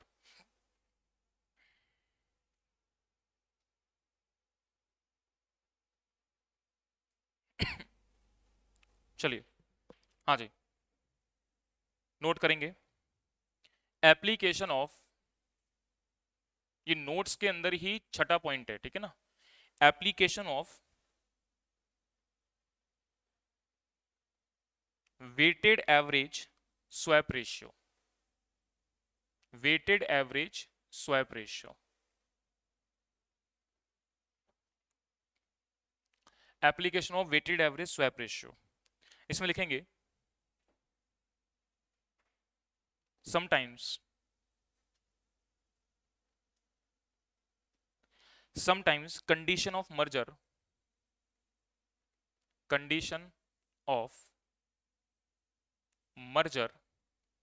require require application application of weighted average swap ratio, weighted average swap ratio. In this situation, in this situation, first we need first we need to calculate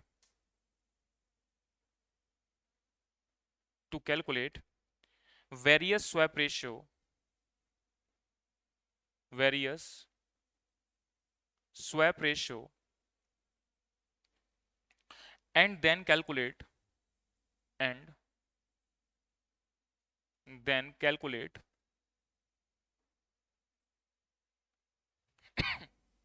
and then calculate weighted average, then calculate weighted average, and then calculate weighted average swap ratio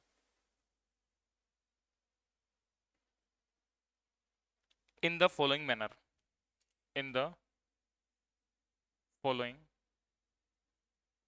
manner.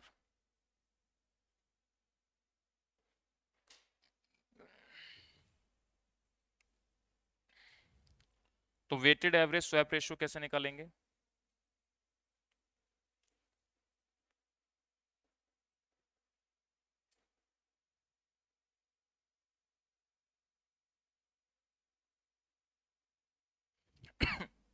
तो देखें, swap ratio 1 multiply wait 1 जो भी दे रखा है, और ऐसे आप करते चले जाएंगे। ये जब प्रैक्टिकल क्वेश्चन आएगा ना तब चीज समझ में आएगी।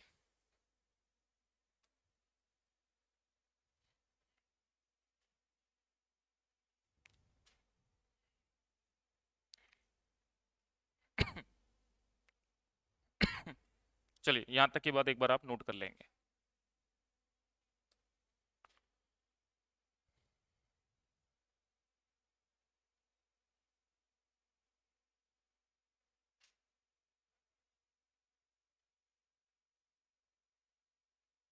हाँ जी, नोट हो गया सभी का। चलिए अब आगे बढ़ते हैं। अब मैं आपको कुछ एग्जाम्पल करवा रहा हूं, देखेंगे। चलिए एग्जाम्पल एक नोट करेंगे। देखिए मैंने कहा है साहब, एक एक्वायरिंग कंपनी है और एक टारगेट कंपनी है। इंफॉर्मेशन आपको दे रखी है अर्निंग की।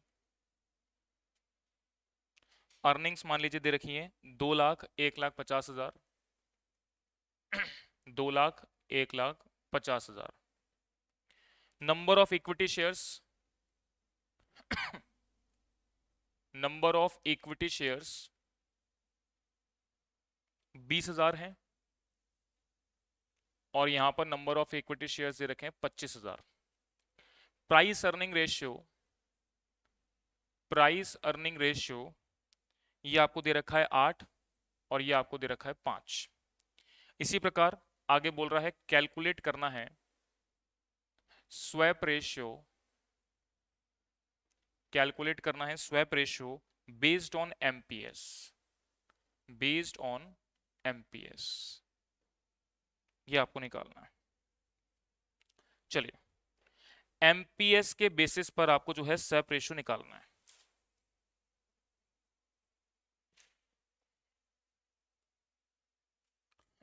सॉल्यूशन देखिएगा, एमपीएस के बेसिस पर स्वैप रेशियो निकालना है तो एमपीएस टारगेट कंपनी का निकालना है, एमपीएस एक्वायरिंग कंपनी का निकालना है। तो चलिए शुरू करते हैं। सबसे पहली बात तो एमपीएस निकालने के लिए देखो प्राइस अर्निंग रेशियो दे रखा है, एमपीएस दे रखा है, ईपीएस अपने को निकालना पड़ेगा। मतलब आप अगर ईपीएस, क्योंकि इंफॉर्मेशन के मुताबिक अगर एमपीएस निकालना है तो प्राइस अर्निंग रेशियो का फॉर्मूला क्या होता है? MPS upon EPS. तो अगर प्राइस अर्निंग रेशियो दे रखा है, एमपीएस निकालने, ईपीएस निकल सकता होगा। अर्निंग आपको दे रखी है, नंबर ऑफ इक्विटी शेयर से डिवाइड दोगे ईपीएस आ जाएगा, ईपीएस आ जाएगा। प्राइस अर्निंग रेशियो पता है तो मार्केट प्राइस पर शेयर आ जाएगी दोनों कंपनी की, और फिर आप डिवाइड दे करके स्वैप रेशियो निकाल सकते हैं। तो चलिए करते हैं। सबसे पहले आप कैलकुलेट करेंगे calculation of earning per share. ठीक है, चलिए अर्निंग पर शेयर कैसे निकालेंगे? टारगेट कंपनी के लिए अर्निंग डिवाइडेड बाय, डायरेक्टली मैं लिख रहा हूं, फॉर्मूला नहीं लिख रहा मैं, फॉर्मूला आपको पता है। टारगेट कंपनी पहले है, बाद में।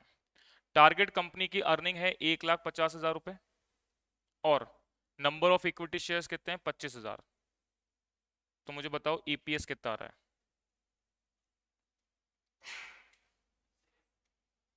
6। अच्छा, एक्वायरिंग कंपनी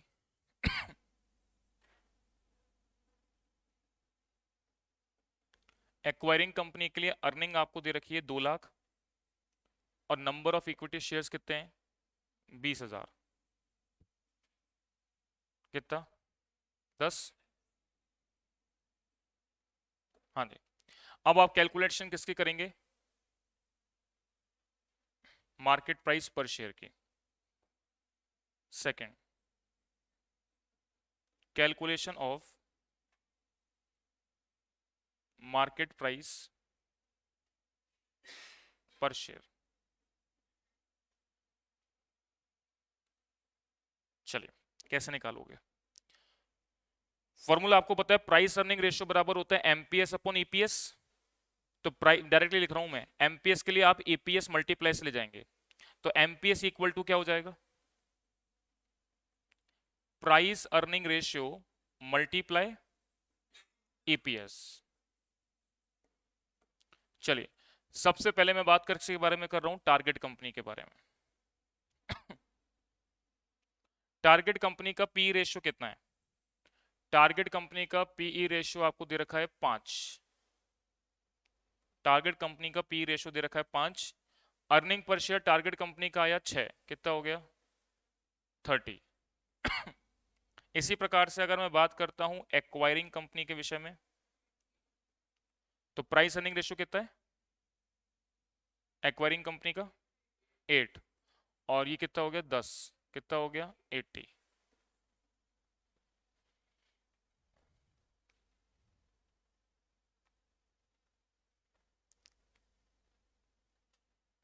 चलिए, अब स्वैप रेशियो निकाल लो।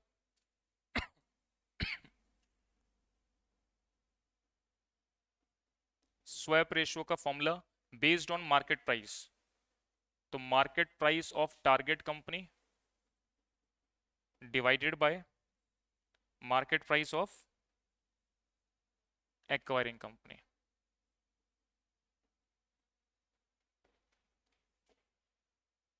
हाँ जी, टारगेट कंपनी का एमपीएस कितना है? 30।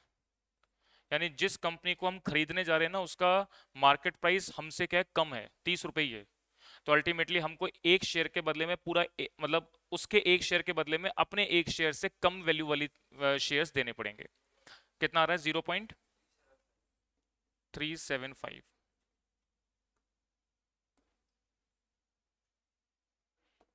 हाँ जी, ये बात आपको मेरी क्लियर होनी चाहिए, इसको एक बार नोट कर लेंगे।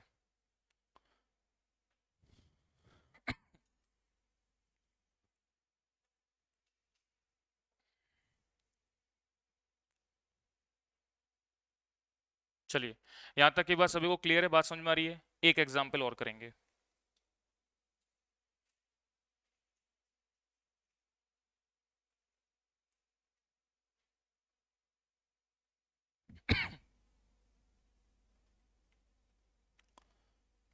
एक एग्जाम्पल और नोट करें। Acquiring company, target company, earning मैंने बोली 1,80,000, 1,20,000।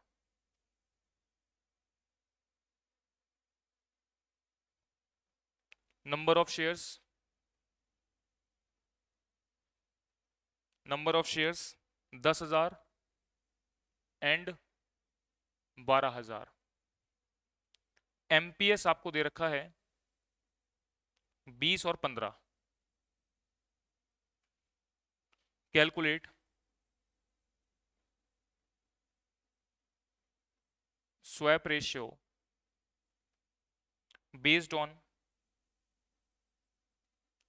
On price earning ratio.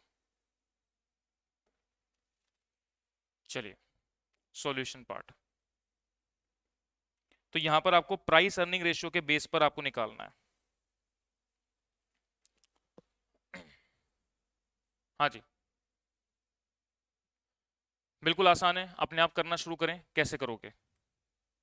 सबसे पहले कैलकुलेशन किस चीज की बनाओगे? प्राइस अर्निंग रेशियो निकालने के लिए एमपीएस दे रखा है, एपीएस निकालेंगे पहले।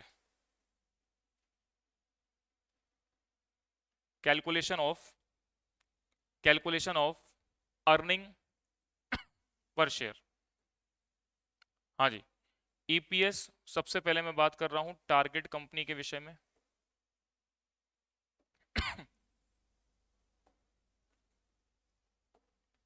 तो टारगेट कंपनी की अर्निंग अवेलेबल है कितनी, 1,20,000 divided by number of equity share हैं 12,000। तो टारगेट कंपनी का जो ईपीएस है वो कितना आ गया, 10 रुपए है। ठीक है, इसके बाद आप एक्वायरिंग कंपनी के केस में निकालेंगे। एक्वायरिंग कंपनी के केस में आप निकालेंगे। एक्वायरिंग कंपनी के केस में 1,80,000 रुपए की अर्निंग है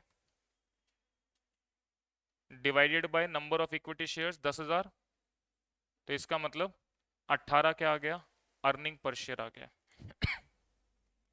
अब आपको एमपीएस दे रखा है, ईपीएस दे रखा है, तो क्या प्राइस अर्निंग रेशियो निकाल लेंगे। तो दूसरा, calculation of price earning ratio. Price earning ratio का फॉर्मूला होता है market price per share upon earning per share. तो सबसे पहले मैं बात कर रहा हूं टारगेट कंपनी के विषय में।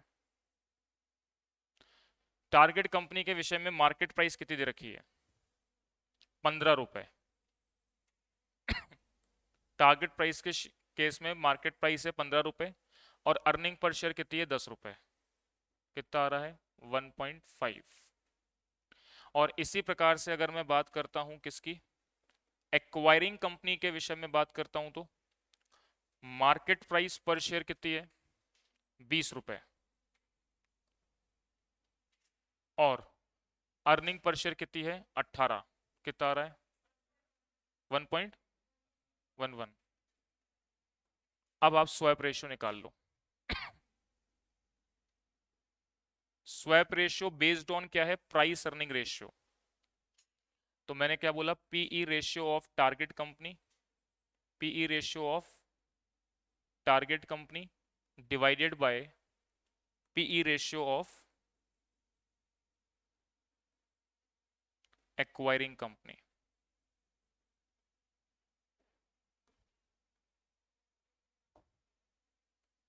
तो PE ratio of target company आया है 1.5 डिवाइडेड बाय 1.11। बताओ कितना, 1.35। तो बेसिकली जिसका प्राइस अर्निंग ज्यादा है जिस कंपनी का, उसको ज्यादा पे करना पड़ेगा। भाई आप एक्वायरिंग कंपनी है, आपका कितना है, 1.1 है, और जिस कंपनी को आप एक्वायर कर रहे हो उसका आपका प्राइस अर्निंग रेशियो ज्यादा है तो ज्यादा पे करना पड़ेगा। तो आपको अपने एक शेयर के बदले में उसको 1.35 शेयर देने पड़ेंगे, मतलब एक से ज्यादा शेयर देने पड़ेंगे। बात समझ में आ गई। दोबारा से रिपीट कर देता हूं, प्राइस अर्निंग रेशियो के बेसिस पर स्वैप रेशियो निकालना है। जिस कंपनी को एक्वायर कर रहे हो टारगेट कंपनी को, उसका पीई रेशियो ज्यादा है एज कंपेयर टू आपके पीई रेशियो से। आपके पीई रेशियो से ज्यादा है तो आपको ज्यादा देना पड़ेगा अगले को। तो आप एक शेयर के बदले में उसको 1.35 शेयर देंगे, मतलब ज्यादा शेयर देंगे। क्लियर है मेरी बात। तो ये बात मैंने अभी बताई है गुड रेशियो वाली कंडीशंस पे, जिसमें market price, price earning ratio, earning per share या बुक वैल्यू शेयर या नेट असेट वैल्यू, जिस कंपनी की ज्यादा वो उसकी कंडीशन अच्छी है, मतलब ज्यादा वैल्यू है तो ज्यादा देना पड़ेगा। ठीक है, तो चलिए आज के क्लास में जो बातें बताई वो सारी बातें आपको क्लियर होंगी, सब बातें आपको समझ में आ गई होंगी। ठीक है, तो आज की क्लास में इतना रखते हैं, अब मिलते हैं नेक्स्ट क्लास में इसके आगे के कंटेंट को लेकर के। चलिए आज की क्लास में इतना रखते हैं, धन्यवाद।